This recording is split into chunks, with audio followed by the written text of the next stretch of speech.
Nós estamos hoje, pela Santa Misericórdia de Deus, encerrando uma série de pregações que tem o título Derrotando Gigantes, uma compreensão atual da batalha espiritual. E nós pregamos um total de 4 sermões, hoje é o 5º sermão. O primeiro sermão foi Golias, o gigante do orgulho e do medo. O segundo sermão foi Esbibenob, o gigante do cansaço espiritual. O terceiro sermão foi Saf, o gigante da opressão. O quarto sermão foi o irmão de Golias, Lami, o gigante do engano. E hoje, pela misericórdia de Deus, nós pregaremos o 5º sermão, o gigante dos 24 dedos. Anomalias sobrenaturais. Anomalias sobrenaturais.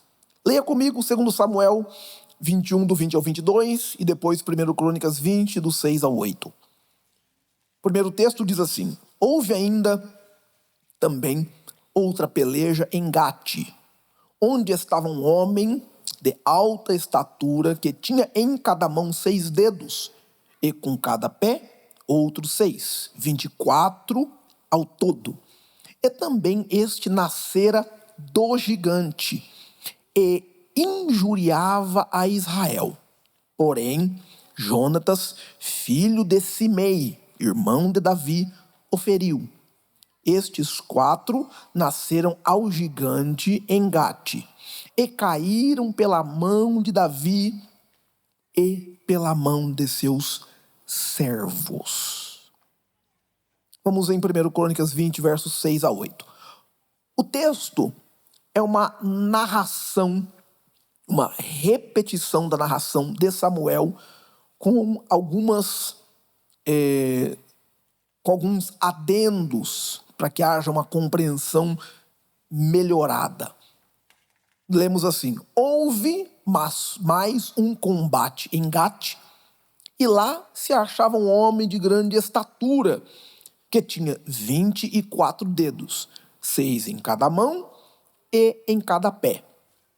Também ele era descendente do Refaíta, como desafiasse Israel. Jonatas, filho de Samaá, irmão de Davi, o matou. Estes homens eram oriundos de Rafa, em Gate, e pereceram pela mão de Davi e de seus servos. Amém. Espírito Santo, nos ajuda. Fala o nosso coração. Ajuda-nos a entender a Tua palavra. Dá-nos ferramentas para que essa batalha espiritual seja vencida em nome de Jesus. Amém. Nesses 4 sermões anteriores, nós recebemos o entendimento que, do primeiro sermão, falando de Golias, ele é o gigante do orgulho e do medo, e a sua afronta foi derrotada por Davi, na época um jovem cheio do Espírito Santo. No segundo sermão, o gigante Esbibenob, o gigante do cansaço espiritual, foi derrotado pelo jovem Abissai, representado por aqueles que ajudam os líderes cansados em seus momentos de cansaço. No terceiro sermão, o gigante Sef, ou Sipai, como são as 2 leituras que fizemos, o gigante da persistência, o inimigo vencido pelo jovem Sibecai, o guerreiro constante. E é interessante que ele é fortalecido, ele é o guerreiro da tribo de Judá. Nós conectamos ele a Jesus Cristo também. No quarto sermão, o gigante Lami, irmão de Golias, é derrotado por Elanã. E aqui nós entendemos que os padrões repetitivos, algo que retorna do passado, o irmão de Golias, na mesma intenção, na mesma ira, na mesma violência, é derrotado. E por que é que Elanã vence? Porque Elanã é belemita. Aleluia. Eu não estou falando, irmãos, me entenda, não estou falando belemita porque ele tem a credencial do Belém. Vocês vigiam. Ele não é isso, não. Ele é belemita porque ele realmente nasceu em Belém. Lá em Belém, Belém da Judéia. Amém.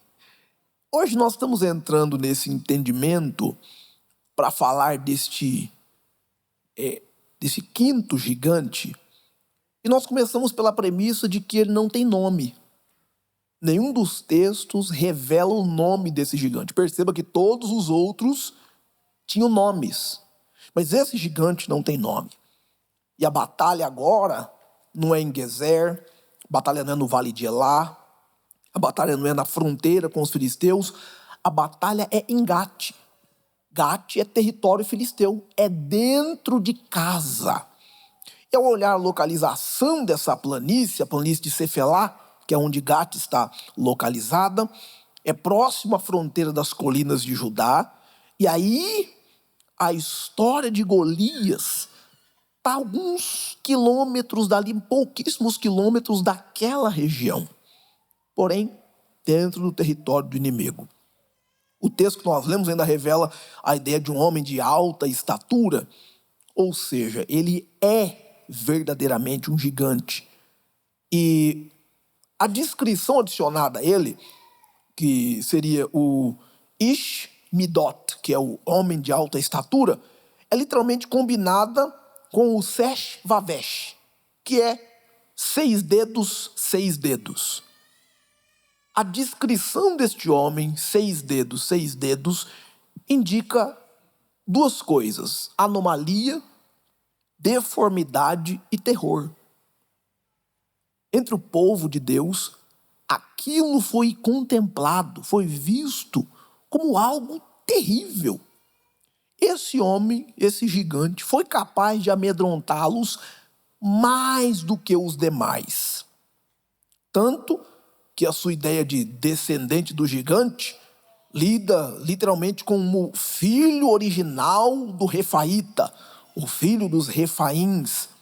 Se nós reconciliamos todas essas informações, nós chegamos ao entendimento de que 1 Samuel está falando da injúria e o foco na linhagem, e agora 1 Crônicas está falando do desafio e da descendência desse gigante. Ambos os textos estão destacando Gate como centro da resistência espiritual e física contra Israel. Os textos demonstram que Deus usou valentes anônimos para vencer os últimos gigantes depois que Davi venceu o primeiro. Ler esses dois textos melhora a nossa compreensão, revela uma melhora na ideia como os textos se comungam, como eles conversam entre si e melhoram a nossa compreensão. Agora tem uma expressão dentro de ambos os textos que deve ser destacada. Ele injuriava Israel. E essa atitude desse gigante, na palavra hebraica, é insultar, desafiar, blasfemar com palavras de baixo calão. Perceba que em nenhum dos outros gigantes isso foi contemplado. Golias, o gigante que tinha uma palavra afiada, Sef, o gigante espada, que também tinha uma palavra afiada, nenhum deles usou essa estratégia. Palavras torpes, palavras ofensivas, palavras de baixo calão. Golias usava as palavras de soberba. Mas esse gigante injuriava Israel. Existem alguns textos aqui do Antigo Testamento que têm a mesma expressão para a gente entender do que mais isso aqui se trata. 1 Samuel 17:10 diz: disse mais o filisteu: eu desafio hoje as companhias de Israel, dizendo: dai-me um homem para que ambos pelejemos. Essa ideia aqui é uma afronta, é Golias afrontando o povo. Isaías 37:23 diz assim: a quem afrontaste e blasfemastes, e contra quem alçastes a voz e ergueu os olhos do alto, contra o santo de Israel. No texto de 1 Samuel 17, verso 10, nós lemos uma expressão de arrogância. Mas no texto de Isaías 37:23, nós lemos blasfêmia, nós lemos afronta. E lá em 2 Reis 19:22, nós lemos a mesma coisa. É o profeta Isaías nos dando esse entendimento. Agora, preste atenção. O gigante usa a blasfêmia, a afronta, combinados com a injúria. Ele injuriava Israel, ele falava palavras de baixo calão contra Israel neste meandro da batalha. E por ele ser grande, por ele se destacar entre os guerreiros, isto causava grande medo. Nos textos bíblicos, essa ideia de afrontar significa levantar gestos e palavras até contra o próprio Deus. Não é só uma ameaça física, mas esse gigante de 24 dedos não representava só mais um guerreiro. Ele carregava consigo o simbolismo de uma afronta, de intimidação satânica contra o povo de Deus. Nós abrimos esse texto com o seguinte entendimento, que a batalha espiritual nunca é leve. A batalha espiritual nunca diminui de peso. Perceba que progressivamente cada um desses gigantes está fortalecido, está imbuído de um objetivo distinto, mas similar: destruição do povo de Deus. Se nós voltarmos os nossos olhos para a nossa realidade, nós temos enfrentado batalhas terríveis, meus irmãos. Todos nós que estamos aqui estamos enfrentando nos âmbitos de nossa vida pessoal batalhas terríveis. Se nós abríssemos o microfone aqui, desligássemos essa câmera, fechássemos aqui a porta e nós disséssemos uns aos outros: olha, agora nós vamos contar o que está acontecendo com a gente de verdade. Nós vamos contar aqui o que está tirando nosso sono. Nós vamos contar aqui o que aconteceu essa semana, nós vamos confessar o que aconteceu semana passada. Eu vou contar o que aconteceu hoje. Se nós fizéssemos esse exercício, talvez,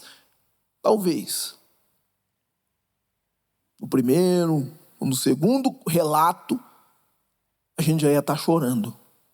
Eu estou falando todos nós. Porque as batalhas pessoais que nós enfrentamos são muito sérias. No que diz respeito à batalha coletiva, nós percebemos de maneira coletiva, a igreja sabe quando a atmosfera está pesada. A igreja sente quando a atmosfera está difícil. Mas as batalhas pessoais que cada um de nós temos, o desafio de deitar à noite, encostar a cabeça no travesseiro. E quando o cérebro começa a fazer ali a sua limpeza, o disco rígido começa a limpar, né? o disco sólido começa a organizar, compartimentalizar os arquivos do dia, as imagens do dia, os áudios do dia. A cabeça vai organizando ideias até que você pegue no sono ou não pegue no sono. Nós estamos enfrentando batalhas. Mas eu estou pregando essa série de pregações aqui porque o Espírito Santo trouxe ao coração do nosso pastor uma orientação. Que Deus quer nos dar vitória. Irmãos, tem 5 gigantes, tem 5 batalhas. Podem ter acontecido outras batalhas que não nos foram narradas. Podem ter havido outros gigantes que nós não conhecemos o nome nem as histórias. Podem ter outros combates, podem ter acontecido que não chegaram até nós em termos de informação. Mas só tem um resultado nessa Bíblia que eu e você lemos. O resultado é vitória. Isso abre meu coração para dizer a você: nós não perderemos em nome de Jesus. Nós não seremos derrotados em nome de Jesus. Aleluia. Vamos lá. Eu começo com o primeiro ponto, que é o gigante dos 24 dedos, a intimidação e a opressão sobrenatural que ele representa. Se nós traçarmos uma linha do tempo entre as datas de batalha com os 5 gigantes, nós teremos a seguinte informação. Golias de Gate, aproximadamente 1020 a.C. Isbi-Benob, 985 a.C. Saf, 983 a.C. Lami, 982 a.C. O gigante de 24 dedos, 981 a.C. Perceba que a data dessas batalhas são datas muito próximas. A data de aparição desses gigantes são datas muito próximas. O último desses gigantes está representando para nós como se fosse um último ciclo de afronta para buscar a desestabilidade ou remover a estabilidade do reino de Davi. E perceba que esses gigantes, todos eles aconteceram no reinado de Davi.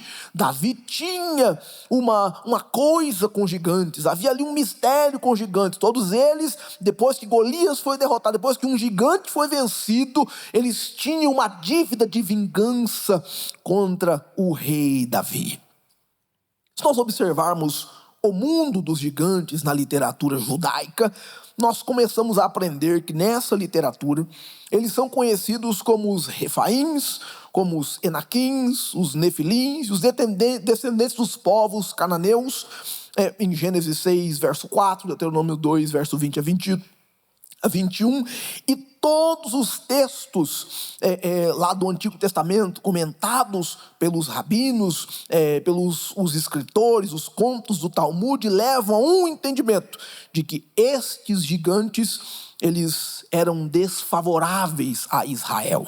O grande autor, que nós fizemos muitas citações acerca dele, Flávio Josefo, das Antiguidades Judaicas, no livro 5, menciona que gigantes eram homens de tamanho e força incomum, que aterrorizavam a terra de Canaã e serviam a deuses pagãos, como o deus Dagon. Eles habitavam as cidades estratégicas, como a cidade de Gaza, de Gate, Asdod, e eles tinham um símbolo de opressão e resistência espiritual ao povo de Deus. Isso era da sua essência se opor ao povo de Deus. E os autores hebreus personificam os gigantes como pecados estruturais, como fortalezas espirituais, sendo apenas vencidos quando Israel confiava plenamente no Senhor. Esses gigantes não eram apenas desafios físicos para que os soldados e os valentes os vencessem, mas eles representavam pecados das gerações, idolatrias, opressões espirituais que precisavam ser derrotados para que aquela terra vivesse em paz e em plena tranquilidade. O livro de 2 Samuel, capítulo 21, do verso 20 ao 21, e 1 Crônicas 20, do 6 ao 7, descrevem esse último gigante como sendo um homem de alta estatura, indicando força e intimidação visual. Descreve-o com 6 dedos em cada mão e em cada pé, 24 dedos ao todo, ou seja, uma deformidade anatômica muito rara, mas é destacada para enfatizar o caráter anômalo ou até a aparência assustadora que ele impunha. Diz que ele é descendente direto dos Refaíns, indicando aqui sua conexão com os gigantes anteriores. Diz que ele é habitante de Gate, uma cidade que é símbolo de resistência espiritual, e diz que ele desafia e afronta Israel abertamente, violentamente. Diz que ele expressa arrogância, palavras de baixo calão e desdém pelo povo de Deus. Essas deformidades, esse conjunto da aparência desse gigante, simboliza uma tentativa de domínio completo. Essa é uma investida no território de Gate, que tem aqui uma determinação, tem um denominador comum. O inimigo parece estar de alguma maneira preparado para sobrepujar o povo de Deus. E ainda o autor Flávio observa que a aparência causa pavor, porém, não se importando nem com o tamanho, nem com a aparência, um valente chamado Jonatas vence esse gigante, vence este inimigo do povo de Deus. E esse gigante, que representa literalmente anomalias sobrenaturais, foi derrotado por um dos valentes de Davi. Deixa eu fazer um paralelo aqui e explicar algo junto com você. Nós temos vivido tempos em que as anomalias sobrenaturais são comuns. Nós temos vivido tempos em que as anomalias sobrenaturais são comuns. O adversário encontrou maneiras de abrir portas dentro da nossa casa. O diabo encontrou formas de abrir portas dentro dos nossos lares.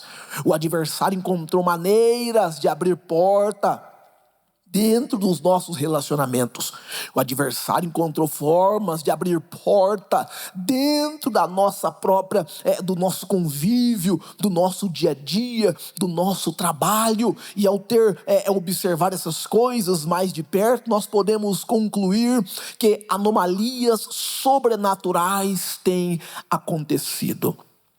Eu vou destacar 3 para que nós tenhamos essa compreensão. A primeira trata de como a nossa geração tem desprezado culturalmente a palavra de Deus. Nossa geração está abandonando a Bíblia Sagrada. Nossa geração está abandonando o texto bíblico. E eu não estou falando porque a geração está usando agora o aplicativo da Bíblia. Não. Pode ser o aplicativo, pode ser a Bíblia em papel, mas tem que ler a Bíblia. E o adversário está convencendo nossa geração a não ler a Bíblia Sagrada. Isso é uma anomalia sobrenatural. Porque como um cristão será nutrido sem a Bíblia Sagrada? Como um cristão será poderoso sem a Bíblia Sagrada? Como um cristão aumentará sua fé sem a Bíblia Sagrada? O diabo convenceu esta geração com esta anomalia sobrenatural. Ele está intentando destruir a geração, intentando destruir a igreja de Deus, desde que a mesma nasceu, mas suas estratégias ficam cada vez mais habilidosas, e a estratégia do momento é convencer a nossa geração que não há necessidade de ler a Bíblia Sagrada, que não há poder na Bíblia Sagrada, que não há instrução na Bíblia Sagrada, que qualquer outro livro tem os mesmos pormenores, ou poderes, ou capacidade, ou informações, que tal livro é superior à Bíblia Sagrada, que tal livro se equipara à Bíblia Sagrada, que tal autor tem inspirações muito semelhantes, é quase a mesma coisa. Não. A Bíblia é única, a palavra de Deus é única, a compilação deste texto é única, a inspiração desse texto é única, a história contada nela do Gênesis ao Apocalipse é única, o personagem principal dessa história é único. O adversário tem buscado convencer nossa geração desta anomalia sobrenatural. O adversário tem tentado convencer nossa geração que não é necessário orar mais. Isso é uma anomalia sobrenatural. Nossa geração está desconectada da oração.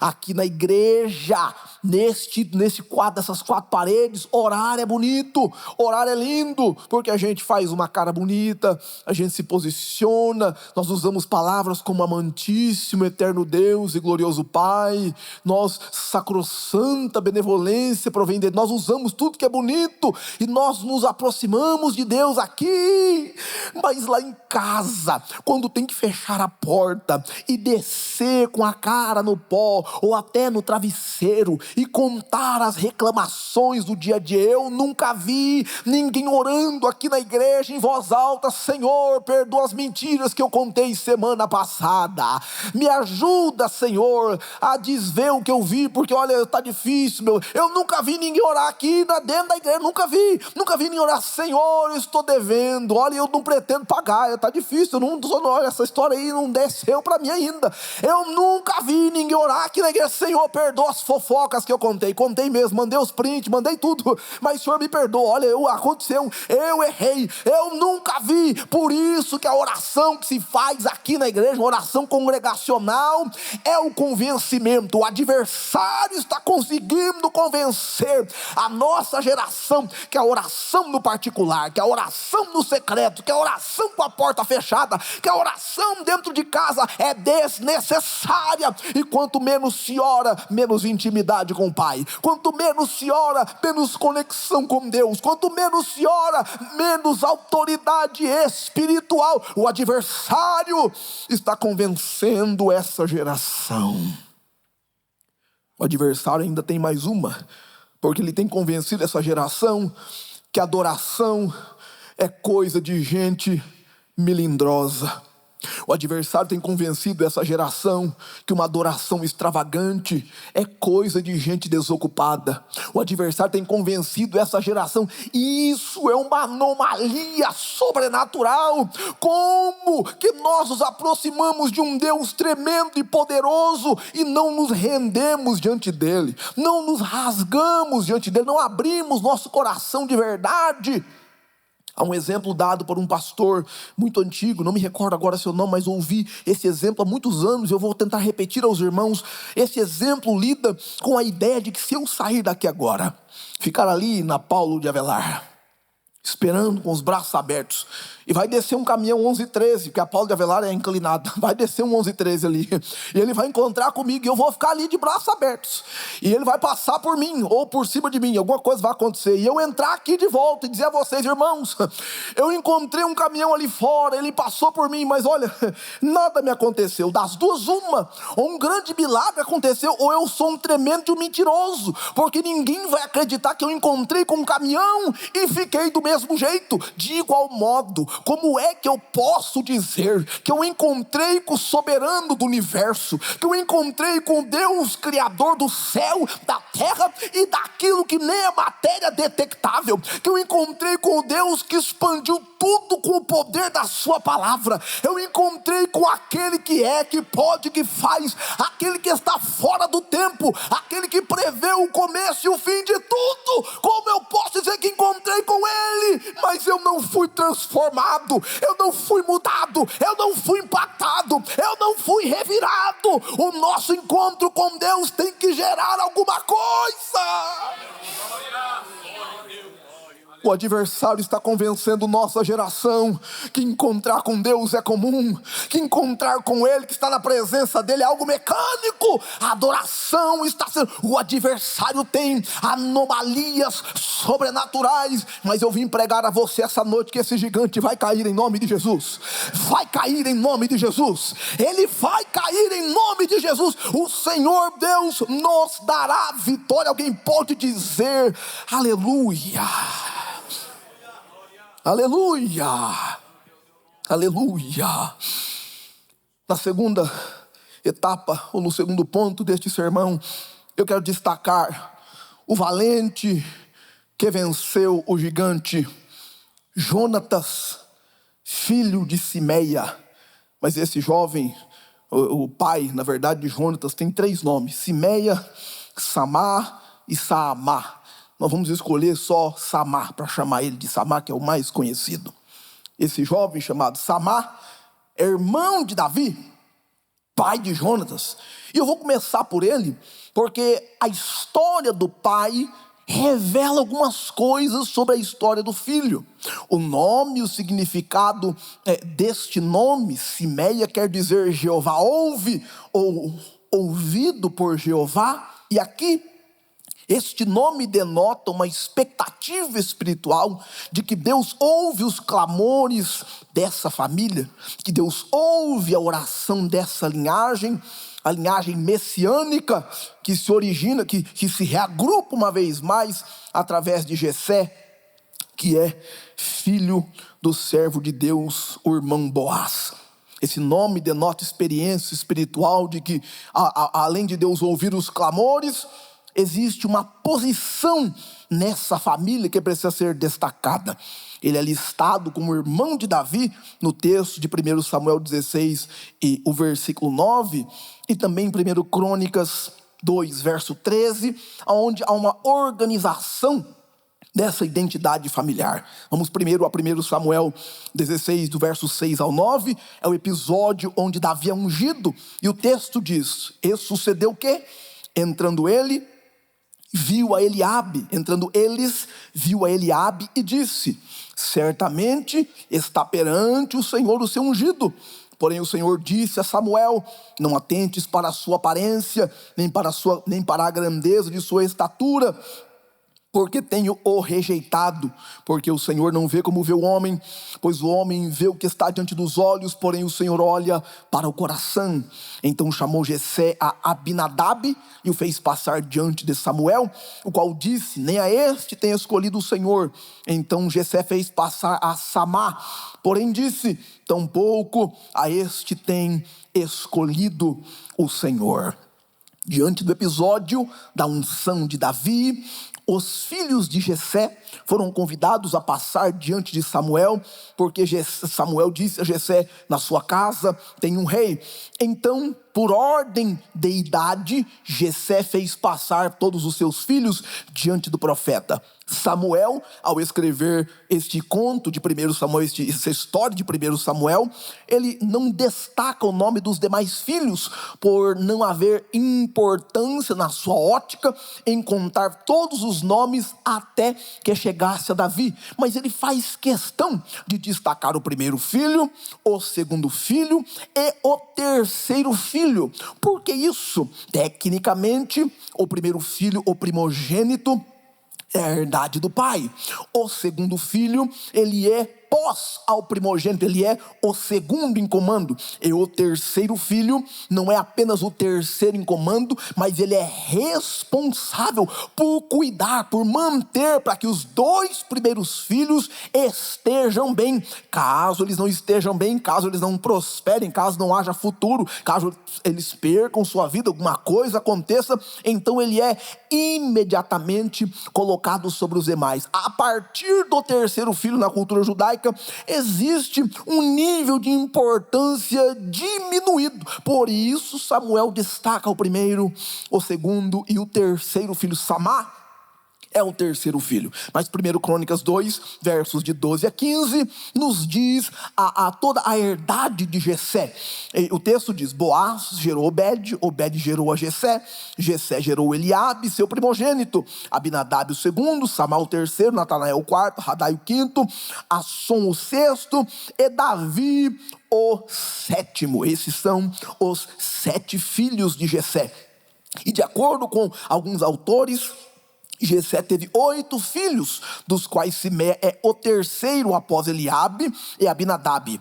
No caso, Samá está presente no campo de batalha, em 1 Samuel 17, verso 13, servindo no exército de Saul, e ele é um dos irmãos de Davi que se levanta contra Davi quando Davi aparece no campo de batalha. Ou seja, parece que por um momento o relacionamento do primeiro, do segundo e do terceiro filho, que tinham prerrogativas legais de herança, de herdade, porque se os irmãos lerem 1 Samuel 16, Jessé é dono de uma empresa de laticínio muito famosa, e ele produz coisa muito boa. Para a sua época, Jessé tinha ali um negócio fenomenal. O iogurte estava indo bem, o queijo estava indo bem, a coisa. Jessé tinha uma empreitada, e seus filhos o sucederiam de alguma maneira, fazendo prosperar ou fazendo denegrir todo o negócio do pai.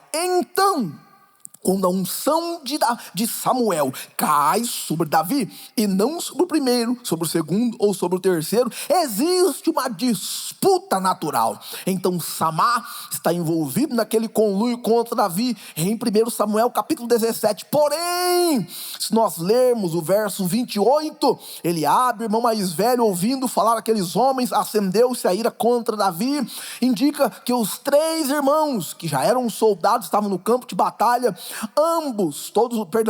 Os 3 irmãos, todos eles tinham contra Davi alguma coisa naquele momento. Embora naquele momento algo tivesse acontecido, nós conseguimos compreender que existe uma transformação, porque nós não vemos a aparição dos demais irmãos de Davi no seu reinado.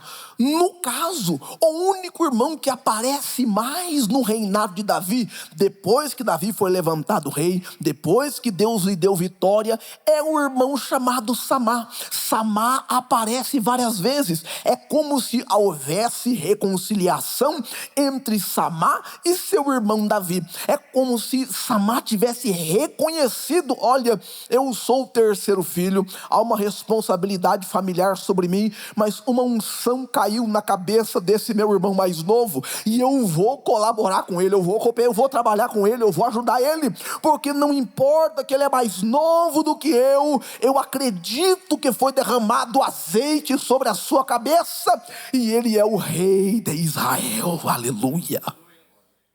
Ao ler o texto de 1 Crônicas 27, verso 18, nós lemos: de Judá, Eliú, um dos irmãos de Davi.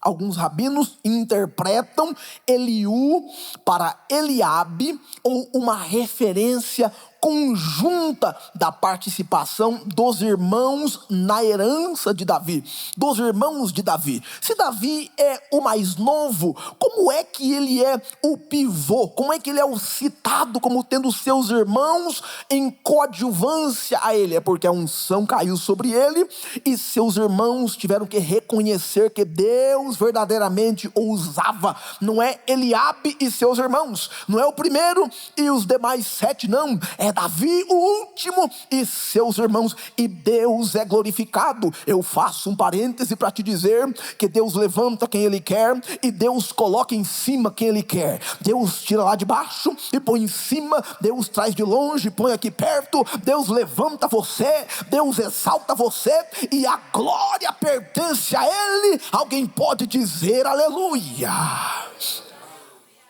Aleluia. O nome Samá significa o Senhor ouve. Ele testemunha a fidelidade de Deus na vida de seu irmão Davi.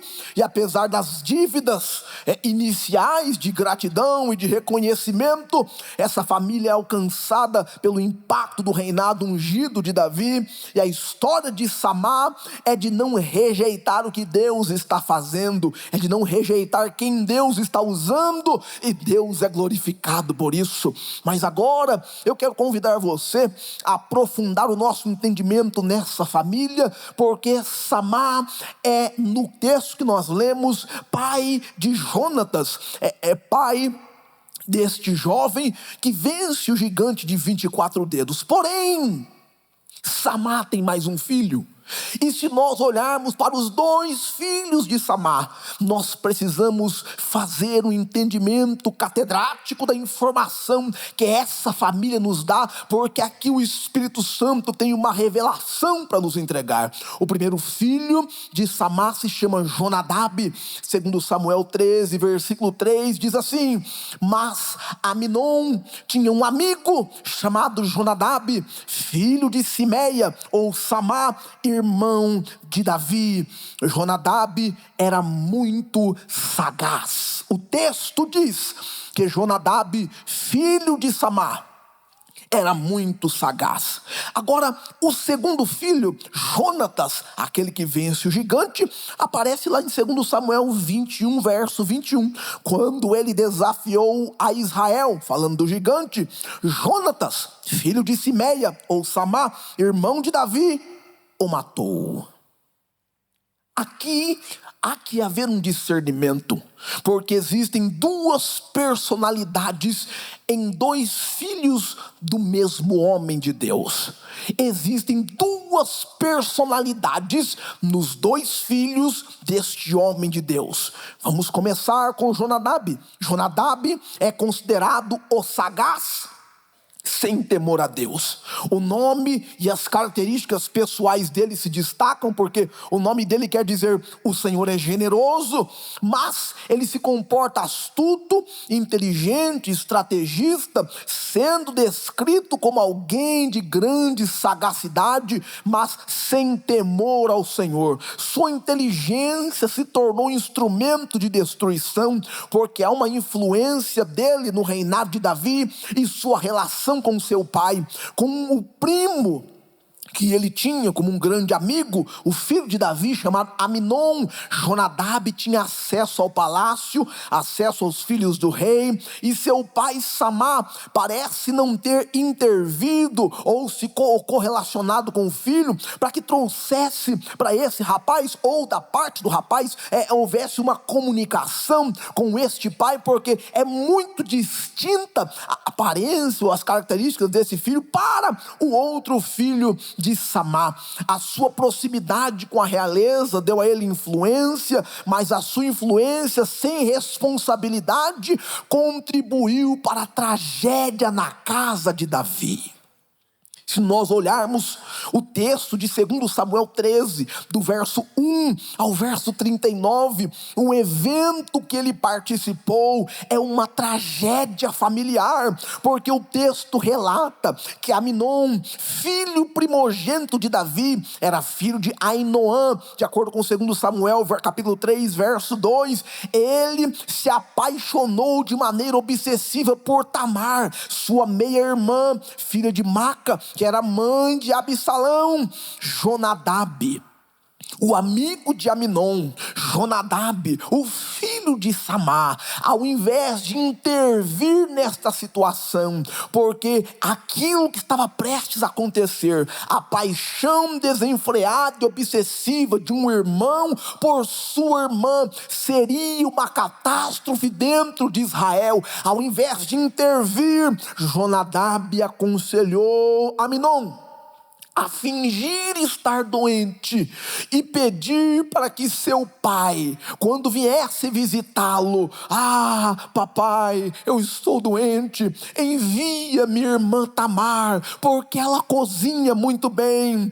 Então este filho, este Jonadab, deu uma ideia absurda e demoníaca, que se tornou luz no coração de Aminon, e Aminon mastigou aquela ideia, e ele alimentou aquele sentimento obsessivo, e ele liberou aquilo em forma de atitude.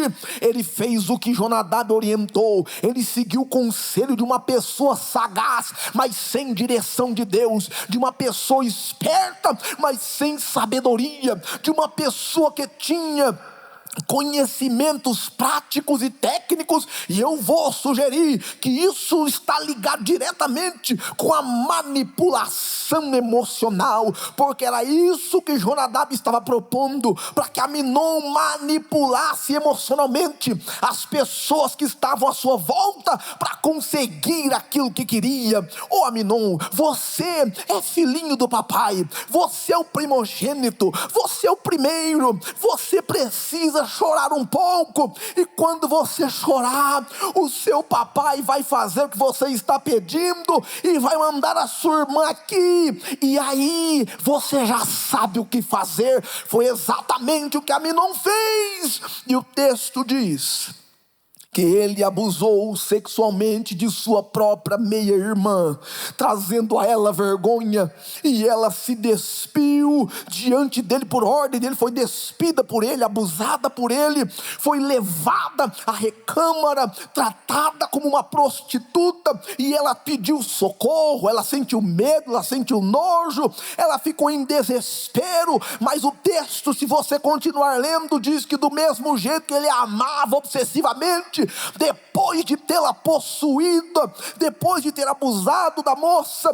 ele a desprezou e a odiou com todas as suas forças. A partir daí, a casa de Davi se dilacerou, porque Absalão, seu irmão, soube. Absalão propôs rebelião e punição. Davi tentou ser misericordioso com aquele filho rebelde, abusivo. Absalão tomou uma atitude negativa, e por um ano planejou sua vingança, e ao final de um ano, Absalão executou o seu irmão Aminon diante de todos os seus demais irmãos, e a briga se instalou na casa do rei, por conta de um conselho maldito. por conta de uma influência negativa, por conta de uma voz sussurrando um caminho facilitado, a desgraça se plantou na casa de Davi. Jonadab é sagaz, mas é sem temor, é um exemplo daquele que usa os dons sem submissão a Deus, se tornando instrumento de divisão, de sagacidade, se tornando instrumento de partilha e de separação onde quer que esteja. Oh, que Deus nos ajude em nome de Jesus. Ao olhar para esse texto e ver a característica e a atividade de Jonadab, eu preciso me voltar para o segundo filho, o segundo garoto, o segundo rapaz. Seu nome é Jonatas, e ele pode ser descrito como valente e fiel, porque suas características são distintas do seu irmão. O nome dele quer dizer o Senhor deu, ou o Senhor entregou, e a gente observa o texto, que suas características são de coragem, de fidelidade e de alinhamento. Ele representa a retidão em meio à decadência moral da corte. Ele é proposto diante de toda aquela situação a se engajar com aquilo, mas seu nome não está registrado em nenhum evento contraditório desta fase tenebrosa que aconteceu na casa de Davi. É o oposto de seu irmão Jonadab. Ele é anônimo a estes conflitos, mas ele está conectado com o campo de batalha. Este evento, que se nós observarmos sua influência, sua participação no reinado de Davi e sua relação com seu pai, estão descritos, porque como filho de Samá, Jonatas cresceu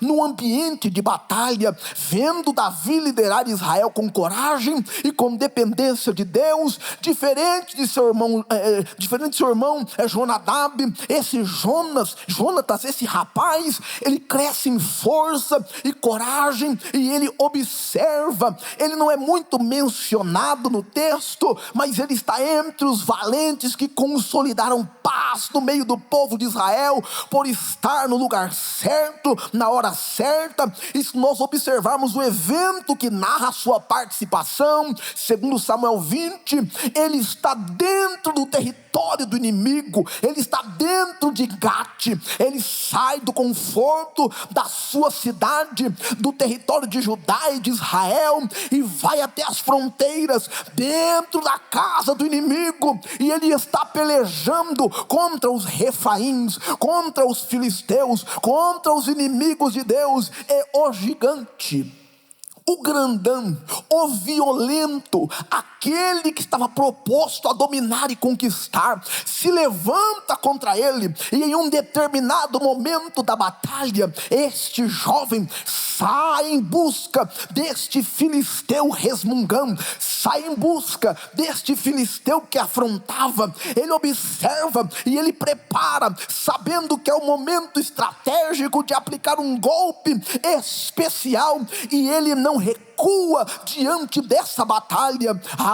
Esse ato de coragem coloca ele diante do grupo de valentes de Davi, e essas batalhas travadas todas tinham seu desfecho com muita violência, com muita agressividade, mas bastava eliminar o grandão, bastava eliminar a cabeça da serpente, que a batalha terminava. Porque foi assim com Golias, foi assim com Isbibenob, foi assim com Sefe, foi assim com Lami. Toda vez que a serpente perdia a cabeça, o corpo se dissipava. Esse jovem chamado Jonatas vê a oportunidade de atacar o gigante, e ele o faz, e ele vence em nome do Senhor, e a vitória do povo é garantida. Você pode dizer aleluia. Ao observar isso aqui, eu preciso olhar para esses dois jovens, Jonadab e Jonatas. Eles agem de maneira distinta, porque Jonadab, ele possui inteligência, mas sem temor a Deus, e ele gera destruição, mesmo dentro de uma família abençoada, com a descendência garantida na linhagem do Messias. Mas Jonatas demonstra coragem, fidelidade e derrota o gigante, protegendo famílias e guardando a luz da nação. O legado de Samar mostra que, apesar de sua paternidade próxima e de sua interação, porque quando alguém é descrito e tendo seu pai na linhagem, indica proximidade. Fulano, filho de Ciclano, quer dizer que eles eram vistos juntos. Fulano, filho de Ciclano, quer dizer que havia intimidade entre eles, e que as pessoas conheciam o pai, mas também conheciam o filho. Apesar de Samar ter proximidade com ambos, apenas um deles, Jonatas, escolheu o lado da batalha, escolheu fazer a diferença de um jeito diferente. Na mesma família saem dois filhos, um sagaz para o mal e outro valente para o bem. Isso mostra que as famílias foram marcadas por desafios, mas aquele que se posicionou de maneira correta alcançou vitória diante de Deus. Eu vim dizer a você aqui agora que o gigante só cai pela mão de quem Deus aprova. O gigante só é derrotado pela mão daquele que está na presença de Deus. Alguém pode dizer aleluia? Oh, glória ao nome do Senhor. Eu quero me aprofundar mais nisso aqui, porque eu tive um entendimento que Jonatas e Jonadab, filhos de Samar, simbolizam uma realidade bíblica que não é o ambiente que determina a vitória espiritual, mas é o coração diante de Deus. E eu vou me aprofundar baseado em Lucas 17, 34 e 36 e sugerir a você a lei dos 50%. Que lei é essa, pastor? O texto diz: digo a vocês, palavras de Jesus, naquela noite estarão dois numa cama, um será tomado, outro será deixado. Duas mulheres estarão juntas moendo, uma será tomada, outra será deixada. Dois estarão no campo, um será tomado, outro será deixado. Jesus está nos alertando da lei dos 50%. Sempre que tem dois, um tem que tomar cuidado. Sempre que tem 10, 5 tem que tomar cuidado. Sempre que tem 20, 10 tem que tomar cuidado. Eu quero orientar a nós todos essa noite, baseados na revelação do Espírito Santo, que Deus não faz acepção, mas Deus faz separação. Aleluia. Deus não faz acepção, mas Ele faz separação. Deus separa, Deus separa, Deus separa, Deus separa. Oh, glória ao nome de Jesus. Se a gente entender a origem da palavra acepção, do latim quer dizer ato de receber ou aceitar algo de modo distinto. No uso comum é preferência ou distinção indevida entre pessoas. Na linguagem bíblica ela se refere ao ato de fazer diferença entre pessoas por critérios externos. Tiago 2:9 diz: mas se fazeis acepção de pessoas, cometeis pecado, sendo arguidos pela lei como pecado, como acepção de, como transgressores, Agora Atos 10, verso 34, o texto diz: então Pedro tomou a palavra e disse: reconheço por verdade que Deus não faz acepção de pessoas. A acepção é injustiça, julgar ou tratar pessoas de maneira diferente, sem critérios justos, é algo que Deus não faz, porque Ele vê o coração. Deus não faz acepção, mas o que Ele faz, pastor? Deus faz separação. Deus coloca esse que está errado para cá, e Deus põe aquele que está com o coração direito para lá. Deus coloca aquele que está com a alma completamente enraigada pelo mal de um lado, e Deus coloca o crente do outro lado. Deus faz separação. Quer dizer, ato de dividir, quer dizer ato de apartar. E se nós olharmos para o contexto bíblico, quer dizer tanto separação física quanto separação espiritual entre santos e pecadores. Gênesis 1 verso 4 diz: Deus viu que a luz era boa e fez separação, apartou uma da outra, luz e trevas. E esse texto está falando exclusivamente daquilo que é treva e daquilo que é luz na sabedoria de Deus. Mateus 25:32, Jesus diz: e todas as nações serão reunidas na sua presença, e Ele separará uns dos outros, como o pastor separa os cabritos e as ovelhas. Eu vim pregar a você que Deus separa, Deus separa, Deus separa. E quem Deus separa? Deus separa aquele que está com o coração quebrantado diante dele. Deus separa aquele que está buscando misericórdia.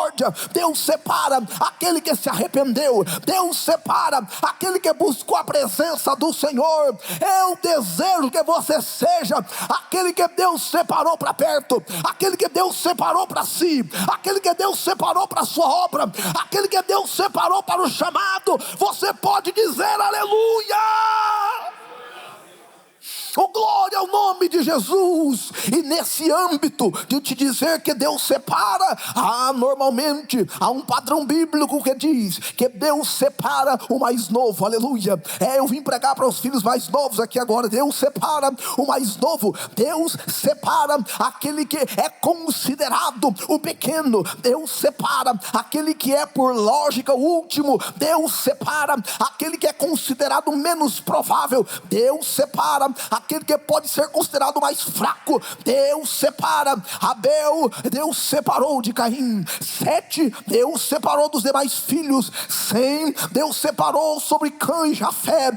Isaac, Deus separou sobre Ismael. Jacó, Deus separou de Esaú. José, Deus separou dos seus irmãos. Davi, Deus separou dos seus demais irmãos. Por que você está dizendo isto, pregador? Porque Jonatas é o filho mais novo, Jonadab é o filho mais velho. Mas porque Jonatas estava no lugar certo, na hora certa, com o desejo certo, com a opinião certa, com o preparo certo, Deus separou, Deus separou, Deus separou, Deus separou, Deus separou, Deus separou para uma grande obra. Alguém pode crer nisso e dizer aleluia?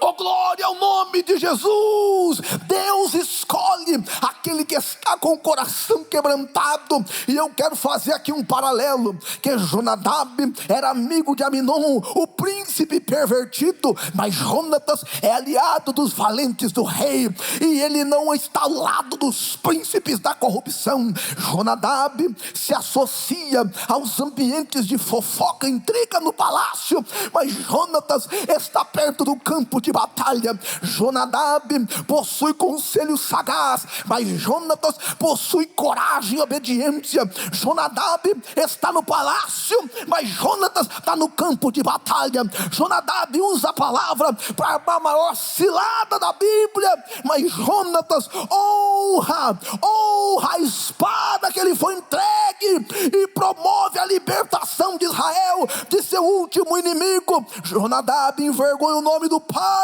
sendo lembrado pela história de incesto e de morte, mas Jonatas honra o nome do pai e traz alegria, sendo listado entre os valentes de Davi. Jonadab se torna símbolo de astúcia, sem temor a Deus, mas Jonatas se torna símbolo de fidelidade. E aqui daquele que derrota os gigantes. Eu vim pregar a você que essa noite, que o gigante vai cair pela mão de quem Deus separa. O gigante vai cair pela mão de quem Deus aprova. Eu e você estamos nessa fila. Nós estamos na fila daquele que Deus aprova. Nós estamos na fila daquele que Deus chama. Nós estamos na fila daquele que Deus quer usar. Alguém acredita nisso? Diga aleluia. O adversário não vai prevalecer.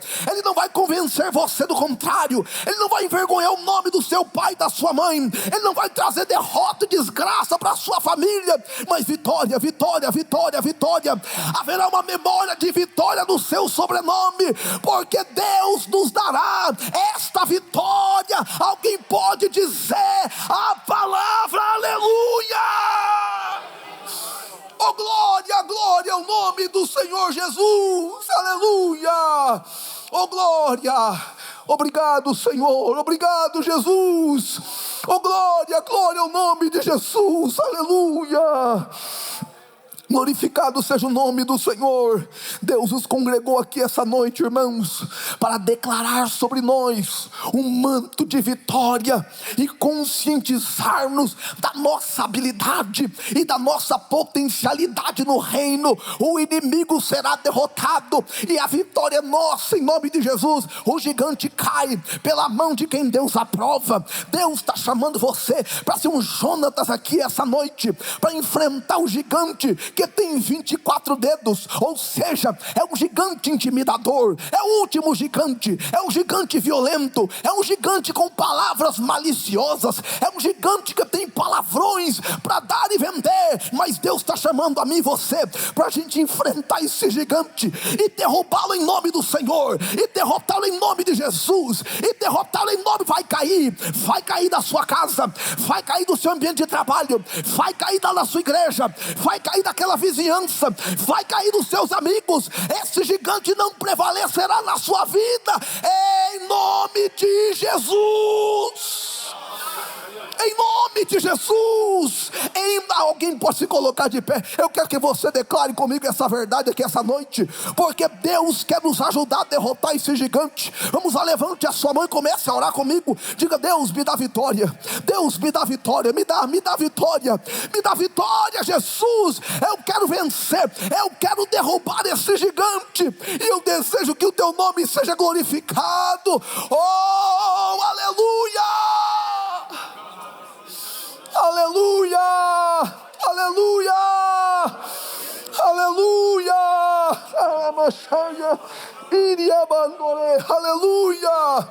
Oh glória ao nome de Jesus, oh glória ao nome de Jesus, oh glória ao nome de Jesus, oh glória, aleluia, aleluia, aleluia, aleluia. Aleluia. Eu não sei como é que você entrou aqui essa noite, mas eu preciso fazer isso. Eu preciso fazer isso para poder encerrar. Talvez você esteja enfrentando um grande gigante, tenebroso e assustador, mas o Senhor te chama para ser ungido como Jonatas aqui essa noite, para derrotar esse gigante. Por mais assustador que ele seja, o Senhor quer te dar a vitória. E o texto de 1 Samuel diz que ele feriu, e o texto de 1 Crônicas diz que ele o matou, aleluia. Ele deixou no chão e depois tirou de circulação. Não vai ter retorno. Essa ninhada de gigante vai cair na sua vida, em nome de Jesus. Em nome de Jesus. Eu não sei qual é o gigante. Nós temos estudado isso, mas o Espírito Santo está nos dando essa estratégia. São gigantes, são coisas grandes, mas o Espírito Santo nos dá vitória aqui hoje. Ele nos dá vitória. Eu quero orar por você. Se você deseja receber uma oração especial nesse momento, você pode vir até aqui à frente. Pastor, eu estou enfrentando um gigante. É muito complicado. É um gigante pesado, ele é perigoso, ele é difícil. Ele é um gigante absurdo. Eu quero que você deixe o seu lugar. Vem até aqui à frente. Vem até aqui à frente. Nós vamos orar juntos. Porque eu também tenho o meu gigante. Eu também tenho o meu. Aleluia. ele machaya. Ikilibiande na malere bie cantore bahasi candara yelere. E bachacala bacia mandorele hebia. Aleluia! Aleluia! Aleluia! Aleluia! Aleluia! Aleluia! Ara chama candara bahaya. Yele mandiri que alabache canto. Que bitiara bachaya. Oh glória, glória, glória. Oh glória, glória, glória. Oh aleluia. Oh Espírito Santo nos ajuda. Oh aleluia. Você que permaneceu no seu lugar, por favor, apoie esses irmãos, apoie estes obreiros, essas irmãs que vieram. Levante a sua mão em direção a eles e comece a orar palavras de fortalecimento, comece a orar palavras de encorajamento, comece a orar palavras de força. Oh, levante a sua voz em oração aí agora. Senhor, em nome de Jesus, nós temos ouvido a tua palavra, nós temos escutado a tua palavra, e nós estamos considerando que estes gigantes que o Senhor nos apresentou na palavra, eles estão diante de nós, eles estão na nossa frente. Alguns cairão pela espada, alguns cairão pela pedra, alguns cairão pela lança, alguns cairão, ó Deus, de maneira com uma armadilha, uma estratégia divina, mas eles cairão, eles serão derrotados, eles serão vencidos em nome de Jesus. Dá vitória a essa igreja agora, dá vitória a essa igreja agora, dá vitória a essa igreja agora, dá vitória a Jesus, dá vitória a Jesus. Quebra o laço do adversário, quebra a seta do inimigo, derruba agora, Jesus, derruba, nos ajuda agora, nos ajuda agora, nos ajuda agora. Ah, Jesus, o gigante do orgulho e do medo cai por terra agora, o gigante do cansaço espiritual cai por terra agora, o gigante da opressão cai por terra agora, o gigante do engano cai por terra agora. Ah, o gigante das anomalias sobrenaturais caiam por terra agora. Todos vocês sejam derrotados em nome do Senhor, em nome do Senhor, em nome do Senhor Jeová, em nome do Senhor Deus Todo-Poderoso, em nome de Jesus, o Nazareno das nações, o bendito, desejado, em nome dele, sejam destruídos agora. Caiam por terra nessa casa, caiam por terra dentro deste estabelecimento comercial, caiam por terra dentro desta vida financeira, caiam por terra em nome de Jesus, dentro dessa escola, dentro desta universidade, caiam por terra dentro desse condomínio, caiam por terra dentro dessa família, caiam por terra dentro deste casamento, caiam por terra em nome de Jesus, dentro deste relacionamento familiar, cai por terra, sejam vencidos agora, em nome do Senhor, em nome do Senhor, em nome do Senhor, em nome do Senhor, em nome do Senhor, em nome do Senhor, aleluia.